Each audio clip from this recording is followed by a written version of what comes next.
Hello and welcome. Happy New Year, and thanks for joining me to recap all the books that I read in 2025. I'm only counting real paper books that I read this year. Starting off the year with Love Triangle by Matt Parker. This book is about math and triangles and trigonometry. Matt Parker is a YouTuber, math teacher, and comedian, and the book is similar to his YouTube videos. So if you watch his videos and enough general math videos on YouTube, you've probably seen some of these stories before. But it's still a fun and accessible view at how math is important. The book doesn't teach math, but it shows why we need to learn math. I think it's great for a lot of people because it doesn't require any prior math knowledge. So everyone should read it, and everyone should appreciate math more. Next up is Between Two Kingdoms by Suleika Jaouad. To get to this book, it started with Jon Batiste.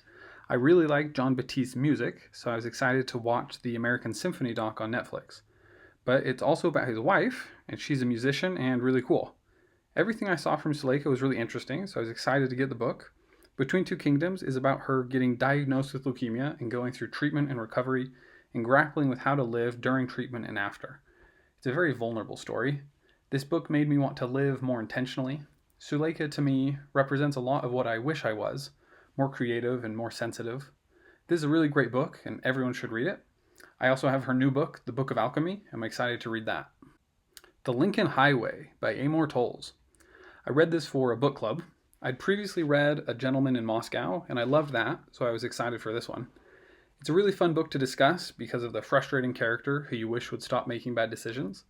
This book is great because the good guys are good and the bad guys are bad enough that you don't feel too bad when they get what they deserve. There are some sad moments, but I don't think it will leave anyone feeling too depressed if they read it. It's tied for first with A Gentleman in Moscow for Amor Towles' books that I've read. Surf When You Can by Captain Brett Crozier. Captain Crozier was a naval aviator, then rose through the ranks to command an aircraft carrier. He got pushed out after a letter that he wrote asking for help with a COVID outbreak on the ship got leaked to the press. It's a fun book of basic life advice, but with cool airplane stories. So instead of just saying, be friendly with the people you work with and things will work better, he talks about how he was friends with the Italians when he was working in NATO in the Mediterranean, and then when they had to fight bad guys and fly fighter jets, everything was easier because they had shared espressos together. I think a lot of people would enjoy reading this. A similar book that I would also recommend is An Astronaut's Guide to Life on Earth, where you get the same life advice, but with stories about jets and spaceships. Humble Pie by Matt Parker. Another math book. This one talks about some interesting mistakes that have been caused by funny math things. Again, this one is very accessible, and even if you haven't seen the math in a long time, everything that is explained in the book so you can understand and appreciate all the jokes. Everything is Tuberculosis by John Green. I'm a fan of John Green, so I had been hearing about tuberculosis for a while. This has been the focus of a lot of John's attention for a long time, and the book wraps all of that together. The book covers some history of TB and explains the large cultural impact of the disease. It also explains how TB is treated, with the primary message being that TB is treatable, and the fact that it continues to kill and otherwise disrupt the lives of so many is a failure of society to provide sufficient support to the people who need it most. Everyone should read this book. It's a good reminder that we're all in this together and we need to help others. The Return of the King by J.R.R. Tolkien. I read The Hobbit when I was pretty young, but then for some reason I never read the Lord of the Rings trilogy. I loved the movies, and finally in 2024, I bought the books and cruised through the first two, The Fellowship of the Ring and The Two Towers, but got distracted and lost momentum before finishing the third, The Return of the King. So I finished it this year, or 2025, and of course loved it. It was also fun because as I was reading it, my mom visited Oxford and saw Tolkien's office. There's a reason so many people love these books and the movies, and the reason is that they are very good. And they have an enduring message of hope and courage. I think everyone should read these, and everyone should watch the movies. The Five People You Meet in Heaven by Mitch Albom. I kind of lost steam on reading halfway through the year because my attention span was shrinking. But then in September, went on a sailing trip, so I packed a few books in the hopes of restoring some focus and learning to free myself from short-form video addiction. I read 4 books during that week-long trip and felt like I could actually focus again. It was magical. This is not a book that I packed. My friend brought it, and after watching him tearfully finish the last chapters, I decided to give it a try. It's a nice book, life advice from an old man genre. It's a very sweet read and does its job well of making you feel hopeful of life's meaning. It's a very easy read, so if you want a quick pick-me-up, it's a good choice. The Six by Loren Grush. I also finished this book on the sailing trip. I love space history books, and this was being recommended a lot near the end of 2024. It tells the story of the first 6 female American astronauts: Sally Ride, Judy Resnick, Anna Fisher, Kathy Sullivan, Shannon Lucid, and Rhea Seddon. Each of these women individually deserve a book, but reading about them all together is especially interesting. The shuttle program ran from the 1980s to 2011, so I was 12 when the last shuttle flew, and I hadn't really paid much attention, so this feels like a spaceflight era that I just missed and I don't know much about. Telling the story of all 6 was interesting, but sometimes it felt a little too broad to try telling the story of 6 different people and wrestle it into one story. So You Want to Talk About Race by Ijeoma Oluo. This is an interesting book.